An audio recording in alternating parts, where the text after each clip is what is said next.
So, welcome back to my channel again. So, nandito tayo sa Bukidnon.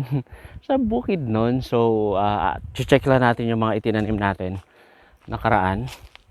So, nasira na kasi yung hagdan namin dito. Pero kailangan kong umakyat. Kasi kung iikot ako doon sa kabila, medyo mahirap doon.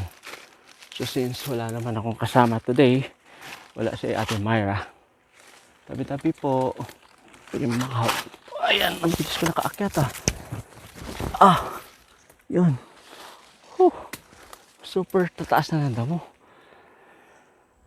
Wala tayong itak, wala tayong kung ano. Huwag lang ahas. Kailangan makahanap ng pamalo. Uy, at ang langka natin ay nabuhay. Buhay siya.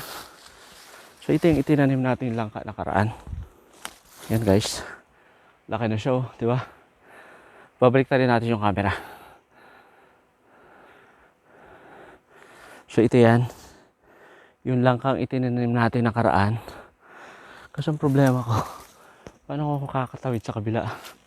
Wala akong pamalo. Kailangan ko ito. Pamalo. Para makatawid ako doon. So, this is our coconut again. Gusto ko nang anuhin to eh. Hala. Sukal agad. Paano ako makakaano dito? Kakalusot. Patayong itak. Okay. This is another langka. Buhay na buhay siya. Ay. Yung mga langka kaya doon, nakakatawid ba ako? This is the big one. Ito yung pinakamalaki na dati. Yan, ito. Yan yung pinakamalaki.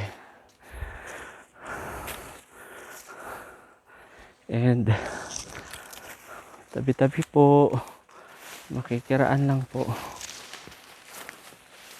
Ay, this is another langka. Pero hindi siya masyadong buhay kaya yan. Sumabit yung ating ano. Next. Meron ba ako dito itinanim?